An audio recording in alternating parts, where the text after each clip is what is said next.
Halo semuanya, Shalom teman-teman Youth and Teens dari GBI Menara Kawanan Domba. Apa kabarnya semua nih? Pasti dalam keadaan luar biasa semua ya. Amin teman-teman. Hari ini Kak Jeff akan sharing buat teman-teman semua. Kita akan sama-sama belajar firman Tuhan ya teman-teman. Tapi sebelum itu yuk sama-sama kita berdoa. Mari kita berdoa. Tuhan Yesus, kami mengucap syukur hari ini kami boleh untuk mendengarkan firman Tuhan lagi. Kami ingin belajar Tuhan mengenai firman-Mu. Sampaikanlah kebenaran firman-Mu Tuhan supaya kami bisa belajar lebih lagi untuk mengenal Engkau dan mengasihi-Mu ya Bapa. Terima kasih Tuhan, kami mengucap syukur di dalam nama Tuhan Yesus. Haleluya. Amin. Nah teman-teman, hari ini Kak James akan sharing dengan satu tema berupa pertanyaan teman-teman. Pertanyaan adalah, bolehkah kita kecewa? Nah, sebenarnya sih kalau manusia itu ya mau kecewa ya terserah, sah-sah aja ya teman-teman ya. Karena masing-masing orang tuh punya pilihan. Dia bisa memilih untuk kecewa, ada juga yang bisa menahan diri, aku tidak boleh kecewa. Tapi hari ini kita mau bahas nih teman-teman, kita sebagai anak-anak Tuhan, boleh nggak sih kita kecewa? Atau pantas gak sih kita itu kecewa? Nah sebelum itu teman-teman, kecewa itu kayak gimana sih? Ya nggak perlu diajarin ya teman-teman, namanya kecewa itu pasti bukan hal yang enak ya. Bukan hal yang kita harapkan, bukan hal yang kita inginkan. Nah tapi kecewa ini hati-hati teman-teman karena bisa terjadi beberapa hal. Yang pertama, kecewa dengan keadaan. Ya teman-teman ya, kecewa dengan keadaan kita atau keadaan di sekitar kita atau keadaan keluarga kita. Nah, kemudian ada juga kecewa dengan orang lain. Nah, ini yang paling sering, teman-teman. Paling sering sekali manusia itu alami kecewa dengan orang lain, kecewa dengan pacar, kecewa dengan pasangan, kecewa dengan teman, atau bahkan kecewa dengan keluarga. Nah, kemudian ada juga kecewa dengan hasil. Mungkin teman-teman sudah berusaha sekuat tenaga, wah ternyata hasilnya tidak seperti ekspektasi. Kemudian yang lebih menyedihkan lagi itu kecewa dengan diri sendiri. Ya, ada nggak yang merasa kecewa dengan diri sendiri? Aduh, aku kenapa jadi orang ceroboh? Kenapa aku pelupa? Kenapa aku melakukan kesalahan ini? Aduh, gimana sih gitu. Nah, tapi teman-teman yang paling parah lagi adalah kecewa dengan Tuhan. Nah, dari semua ini teman-teman, apakah teman-teman pernah merasakan kecewa hal-hal ini? Atau mungkin ada kecewa akan hal yang lain lagi? Mungkin semua orang punya hal yang berbeda-beda ya teman-teman ya. Nah tapi hari ini kita mau belajar nih teman-teman, jangan sampai kita merasa kecewa dengan segala hal, apalagi kecewa dengan Tuhan ya. Oleh karena itu yuk kita baca satu ayat firman Tuhan di dalam Matius 15 ayat 21 sampai 28 ya. Kak James bacakan buat kita semua. Yesus meninggalkan tempat itu dan pergi ke daerah Tirus dan Sidon. Seorang perempuan Kanaan yang berasal dari daerah itu datang kepadanya. Perempuan itu berkata dengan suara keras, "Tuhan, anak Daud, tolonglah putriku. Tolonglah aku, putriku dirasuk oleh roh jahat dan dia sangat menderita." Ia tidak menjawab perempuan itu sehingga murid-muridnya datang kepadanya dan memohon, "Suruhlah perempuan itu pergi karena dia terus mengikuti kita." Dan jawab Yesus, "Allah mengutus aku hanya untuk orang-orang Israel yang tersesat." Tetapi perempuan itu datang kepadanya dan berlutut di depannya sambil mengatakan, "Tuhan, tolonglah aku." Jawab Yesus, "Tidak patut mengambil roti dari anak-anak dan memberikan roti itu kepada anjing." Nah, berikutnya ia berkata, "Betul Tuhan, tetapi anjing pun makan remah-remah roti yang jatuh dari meja tuannya." Kemudian Yesus menjawab, "Ibu, imanmu besar. Aku melakukan yang engkau kehendaki." Dan pada saat itu perempuan itu sembuh. Nah teman-teman, mungkin ada teman-teman yang sudah mendengarkan cerita ini. Tapi buat teman-teman yang belum pernah mendengarkan cerita ini, mungkin agak sedikit shock ya. Kenapa? Wow, di ayat ini diceritakan ada satu orang perempuan ya, perempuan Kanaan yang datang di perkumpulan. Di situ ada Tuhan Yesus dan murid-muridnya. Dan perempuan ini mengharapkan mujizat dari Tuhan Yesus karena anaknya menderita, dia dirasuk roh jahat. Waduh, bisa dibayangin gak teman-teman? Dirasuk roh jahat sampai menderita. Aduh, kalau jadi orang tuanya itu pasti sangat sedih teman-teman, sangat takut, sangat cemas. Jadi ibu ini sangat keadaannya sangat butuh pertolongan dari Tuhan Yesus. Akan tetapi teman-teman, di ayat berikutnya tadi kita baca, ternyata Tuhan tidak menjawab perempuan ini, ya. Bahkan Tuhan mengatakan tidak patut memberikan roti dari anak-anak, mengambil roti dari anak-anak dan memberikannya kepada anjing. Dalam tanda kutip, perempuan Kanaan ini seperti disetarakan dengan hewan anjing, teman-teman, ya. Nah, di sini kan jadi kontroversi. Wah, masa Tuhan Yesus bisa ngomong seperti itu? Bisa ngomong kasar ya. Bagi kita itu omongan kasar. Tapi hari ini kita mau belajar teman-teman. Kita mau kupas ayat itu, kenapa Tuhan ngomong hal itu. Nah teman-teman, yang harus dipahami pertama-tama adalah perempuan ini bukan kalangan dari orang Yahudi. Karena dia adalah perempuan Kanaan. Sedangkan Yesus dan para murid itu adalah orang-orang Yahudi. Dan disinyalir, ditafsirkan teman-teman, diperkirakan bahwa pada saat kejadian ini Tuhan Yesus itu sedang berada di dalam rumah orang Yahudi. Jadi di dalam rumah itu memang kumpulan-kumpulan orang Yahudi. Sedangkan perempuan Kanaan ini itu bukanlah orang Yahudi. Nah, jadi orang Yahudi itu memandang orang lain itu bukanlah bangsa yang sederajat dengan mereka. Istilah kasarnya bagi mereka itu adalah orang kafir, teman-teman. Jadi perempuan Kanaan ini tentu tidak begitu dihargai ya. Sampai sini paham ya teman-teman. Nah kemudian perempuan Kanaan ini datang kepada Yesus. Tidak heran banyak orang tidak mempedulikan dia. Bahkan Yesus sendiri mengatakan, aku tidak datang kepada orang lain, aku hanya datang untuk orang-orang Israel yang tersesat. Nah kemudian dilanjutkan lagi, Tuhan berkata, tidak patut mengambil roti dari anak dan memberikannya kepada anjing. Nah, yang menarik teman-teman, yaitu adalah respon dari perempuan Kanaan ini. Karena perempuan Kanaan ini berkata apa ketika mendengar perkataan Yesus itu? Perempuan ini berkata, tidak apa-apa Tuhan, karena anjing pun makan dari remah-remah yang jatuh dari meja tuannya. Nah, teman-teman, buat orang Yahudi, kata anjing mungkin memiliki makna yang tidak baik karena derajatnya udah pasti di bawah manusia ya teman-teman. Tapi buat orang yang bukan Yahudi, khususnya orang Yunani teman-teman, anjing itu bisa juga diartikan sebagai hewan peliharaan kesayangan ya. Pasti teman-teman semua tahu bahwa anjing adalah salah satu hewan peliharaan yang paling dekat dengan manusia. Bahkan banyak orang pun memiliki anjing kesayangannya. Nah, jadi buat perempuan Kanaan ini, perkataan Yesus itu tidak terlalu menyakiti dirinya, ya. Karena itu bisa diartikan sebagai hewan peliharaan kesayangan. Nah, itulah kenapa perempuan ini tidak ambil pusing. Perempuan ini tidak fokus dengan kata-kata anjing, tapi perempuan ini fokus tetap kepada Tuhan Yesus. Sehingga dia berkata apa? Tidak apa-apa Tuhan. Anjing pun makan dari remah-remah yang jatuh dari meja tuannya.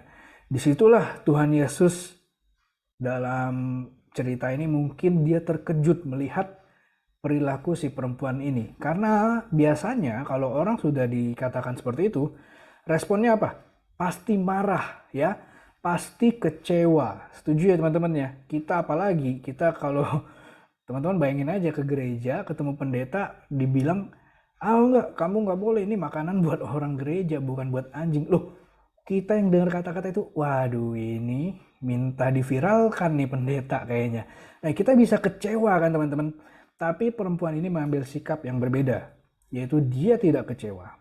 Dia tidak fokus dengan perkataan Tuhan Yesus itu, tapi dia cuma punya satu fokus. Yang dia fokus adalah dia yakin bahwa Tuhan Yesus itu sanggup menyembuhkan anaknya, sanggup mengusir roh jahat dari anaknya. Disitulah Tuhan Yesus mengatakan bahwa perempuan ini punya iman yang besar. Apa sih iman yang besar itu? Ternyata teman-teman, iman yang besar itu adalah iman yang melampaui egois kita. Melampaui ego diri kita, melampaui nalar kita, melampaui harga diri kita, itu adalah iman yang besar. Nah, kita belajar hari ini teman-teman bahwa perempuan ini punya iman yang besar karena dia tidak fokus dengan masalah, ya. Dia tidak fokus dengan apa yang terjadi di saat itu di hadapan dia, tapi yang dia fokus adalah dia tahu ada jalan keluar kalau dia bisa bertemu dengan Tuhan Yesus. Nah, kita lanjut teman-teman. Jadi hari ini kita belajar bahwa perempuan ini mengambil sikap tidak kecewa. Nah teman-teman, tahu nggak teman-teman apa itu bahayanya dari kecewa? Kak James kasih tahu teman-teman. Bahaya dari kecewa adalah dia bisa menghancurkan masa depan kita. Teman-teman, kita boleh mengalami hal buruk, ya. Kita boleh mendapatkan hal yang tidak menyenangkan atau mungkin ada jalan yang tidak sesuai dengan yang kita harapkan. Tetapi satu yang harus kita jaga teman-teman, kita nggak boleh kecewa. Kenapa? Karena kecewa itu bisa menghancurkan masa depan kita. Bayangkan teman-teman, kalau perempuan ini dia kecewa saat itu, apakah anaknya sembuh? Tentu tidak. Apakah Tuhan bisa melakukan mujizatnya? Tentu tidak. Tapi dia tidak kecewa sehingga Tuhan memberkatinya dan memberikan dia mujizat. Teman-teman harus hati-hati, jangan sampai kecewa. Karena kecewa ini adalah dosa yang sangat merusak diri kita teman-teman. Kecewa ini adalah dosa loh. Jangan pikir kecewa ini hanya karena perasaan kita saja dan itu tidak dosa. Oh salah teman-teman, kecewa itu adalah dosa ya. Tuhan tidak mau kita kecewa. Karena kecewa itu bisa menghalangi kita untuk melangkah maju. Kecewa itu bisa menghalangi juga berkat-berkat Tuhan yang mau Tuhan berikan kepada diri kita. Seharusnya Tuhan bisa memberikan hal yang lebih kalau kita tidak kecewa. Tapi karena kita kecewa teman-teman, akhirnya kita jadi tidak mau melangkah. Padahal sudah ada pintu yang mau Tuhan bukakan, kita tidak mau mengetuk pintu itu, kita tidak mau membukanya. Jadi teman-teman, jangan kecewa. Kecewa ini juga sangat fatal teman-teman. Kecewa ini bisa merubah diri kita. Ya, sekali lagi teman-teman, satu dosa ini, kecewa itu bisa merubah diri kita. Merubah diri kita seperti apa? Contoh teman-teman. Teman-teman ingat cerita Kain dan Habel? Ya, Kain itu membunuh Habel itu karena kecewa. Dia bukanlah orang yang jahat, tapi kenapa orang yang baik ini dia bisa menjadi orang yang jahat? Karena dia merasa kecewa.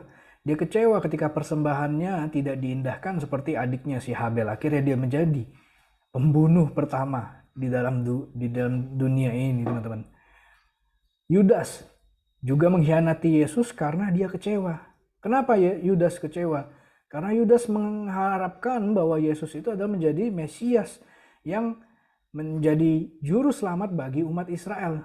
Tapi nyatanya yang dilihat oleh Yudas adalah Tuhan akan mati di atas kayu salib. Tuhan Yesus sendiri yang mengatakan bahwa dia akan mati di atas kayu salib. Di situ Yudas kecewa sehingga dia menjadi orang yang mengkhianati Yesus. Yudas itu awalnya bukanlah orang yang jahat teman-teman. Percayalah, Yudas bukanlah orang yang jahat. Karena kalau dia orang yang jahat, gak mungkin dia mau ikut Yesus. Gak mungkin juga Yesus mau mengangkat dia menjadi muridnya. Tetapi karena kecewa teman-teman, Yudas berubah 180 derajat jadi orang yang sangat